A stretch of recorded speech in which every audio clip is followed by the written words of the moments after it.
Escolhidos do mais tradicional, tudo bem, pessoal? Sejam bem-vindos a mais um vídeo aqui no canal Dom Alvinegro. Meu nome é Moisés Domingues e eu quero conversar com vocês sobre Botafogo como a gente faz todos os dias aqui nesse canal. E nesse vídeo eu quero falar sobre os 7 jogadores do Botafogo que estão em fim de contrato, jogadores que o contrato se encerra esse ano de 2023. E vou dar minha opinião se eles devem continuar no time ou se eles devem sair, né? O Botafogo não renovar com esses jogadores. Vou dar minha opinião, vou pedir a você que está aqui e ainda não é inscrito para se inscrever, se inscreve, deixa o like nesse vídeo, não custa nada, e ativa o sininho das notificações. Bom, pessoal, o TF, né, postou que o Botafogo ele irá agressivo no mercado. E aí o TF, né, ele fala na publicação dele exatamente aquilo que eu tinha falado aqui no canal, né, quando eu havia dado minha opinião sobre qual critério que o Botafogo deveria adotar nas contratações, qual deveria ser o perfil de jogador que o Botafogo deveria contratar para a próxima temporada. Jogador vencedor, jogador de nome, que tenha uma mentalidade forte, que saiba jogar sob pressão, né? Jogador, cara, cascudo. E, obviamente, né, jogador bom tecnicamente e que venha para ser titular. Então o TF ele fala exatamente isso, que o Botafogo ele irá adotar esse critério, irá agressivo no mercado para contratar jogadores dessa forma. Se for preciso investir, vai investir, né? Obviamente, né, cara, o Botafogo não pode visar somente jogador em fim de contrato, jogador por empréstimo, aposta. Essa não deve ser a postura nesse ano. O Botafogo ele tem que trazer jogadores que queiram ser campeões com a camisa do Botafogo, jogadores que venham e assumam a responsabilidade.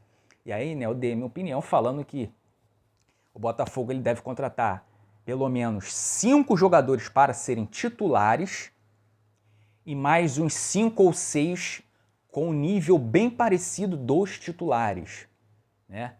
Jogadores reservas, mas não reservas, né? Aqueles jogadores que vão disputar posição. Porque o Botafogo não pode ter só 11 titulares, ele tem que ter ali 17, 18 jogadores com condições de ser titular para que o técnico ele consiga dar essa rotatividade, né? Consiga rotacionar esse elenco para que não haja desgaste físico. Afinal, teremos aí na próxima temporada 3 competições, Libertadores, Campeonato Brasileiro e Copa do Brasil. E foi o erro que o Botafogo cometeu nessa temporada, não priorizou janela, contratou muitas apostas, jogadores que não entraram em campo.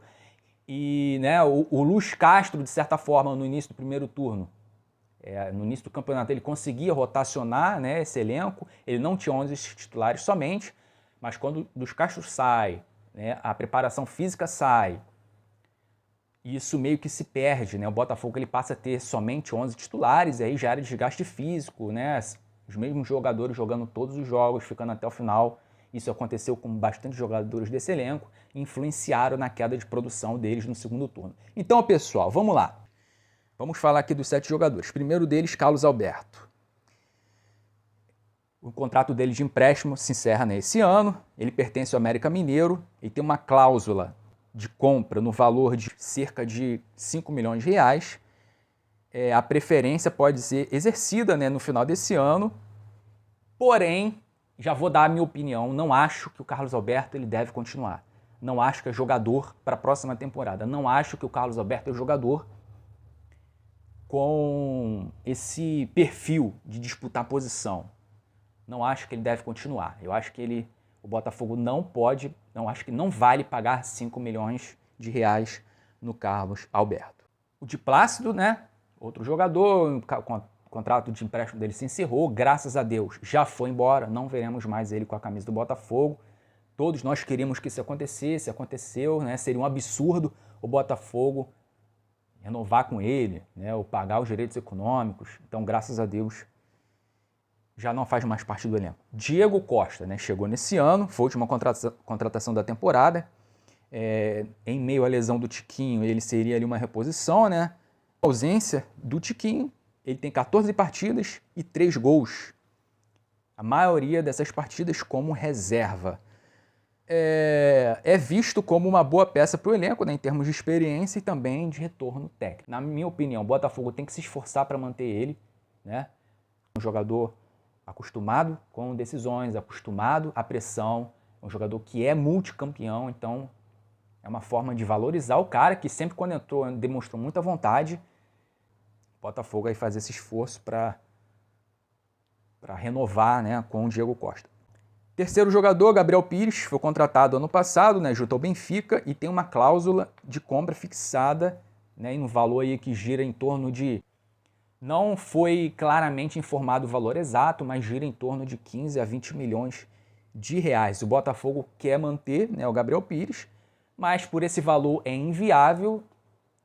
E o Botafogo, a informação que temos é que ele está tentando abaixar esse valor ao máximo possível para que o Botafogo ele compre, né, em definitivo o Gabriel Pires. O Benfica não quer mais emprestar ele para nenhum outro time, ele quer negociar o Gabriel Pires somente com a venda, né? Então vamos ter que aguardar a cena dos próximos capítulos. Na minha opinião, é um jogador que, se o Botafogo conseguir reduzir aí para casa dos 5 milhões de reais, vale a pena. Eu gosto do Gabriel Pires, acho ele um bom jogador. Obviamente, não para ser aquele titular absoluto, mas compor elenco, jogador técnico, né, que tem um bom poder de marcação. Às vezes ele dá um mole ou outro ali, né, por ter essa confiança, né? Ele tem uma autoconfiança muito grande, isso faz ele perder a bola algumas vezes, né? Isso aí faz ele ser um pouco displicente em certos momentos, mas no geral é um jogador que tem um bom passe, um bom lançamento. E sempre quando entrou também demonstrou vontade ali no meio campo. Então vamos ter que aguardar aí o que vai acontecer, né, daqui para frente. Lucas Fernandes. Já temos a informação aí que provavelmente o Botafogo irá liberar o Lucas Fernandes, né, irá devolver ao Portimonense. O Botafogo ele não vai ficar com o Lucas Fernandes e, na minha opinião, é o que tem que acontecer mesmo. Não vale a pena manter um jogador no elenco, um jogador que não é utilizado. Não mostrou quase nada, não agregou, não acrescentou, sempre em outra sintonia, sempre em outra rotação quando ele entrava em campo nesse ano, nas poucas vezes. Foi importante só no ano passado, né? Fez bons jogos, mas esse ano ele não jogou, então, cara. Devolve, né? É o que provavelmente o Botafogo vai fazer. Luiz Henrique. O acordo, né, com o Olympique de Marseille prevê ali uma multa de 6 milhões e meio de euros, totalizando aí 34, 35 milhões de reais. Se o Luiz Henrique ele tivesse jogado 50% dos minutos na temporada, o Botafogo teria que exercer a obrigação de compra, né, ao final da temporada, mas não é o que aconteceu. Foram 55 partidas no ano. No primeiro turno foi um jogador que, cara, dividiu a titularidade ali com o Vitor Sá, né, em diversos momentos. O Luiz Henrique começou como titular ou entrou no segundo tempo e fez gols, deu assistências. Foi um jogador importante no primeiro turno, mas no segundo turno caiu muito de produção. E nessa reta final, o Luiz Henrique, nos últimos jogos, cara, foi assim, foi algo inacreditável, foi bizarro. É bem provável que o Botafogo ele devolva, né, o Luiz Henrique nessa temporada para o atual clube dele, né, o Olympique de Marseille. Agora vamos falar do Rafael. Ele não tem contrato de empréstimo, né, mas o contrato dele se encerra nesse ano. Jogador que tem 33 anos. O desejo do Rafael é continuar no Botafogo, é encerrar a carreira no Botafogo. Mas, cara, eu não tenho como imaginar sobre o Rafael o que o Botafogo irá fazer. Se irá renovar com o Rafael ou se irá dispensar. Na minha opinião, não vale a pena continuar com o Rafael. Teve muitas lesões, jogou poucas partidas nessa temporada, fez até alguns bons jogos, né, antes de voltar a se lesionar, mas o jogador que a gente não pode confiar, não tem como confiar que ele vai ter uma sequência boa. E falou demais também nessa reta final, fez muita publicação no Instagram, falando segue o líder, se empata é líder, se perde líder. Não acho que é uma postura de um jogador experiente como ele, não acho legal um jogador fazer isso. Falou demais, né? Falou muita coisa ali que não deveria ter falado. Então, na minha opinião, o Rafael ele não pode continuar na próxima temporada. Bom, pessoal, é isso. Então deixa sua opinião. Eu fico por aqui. A gente se vê no próximo vídeo. Tchau, fui!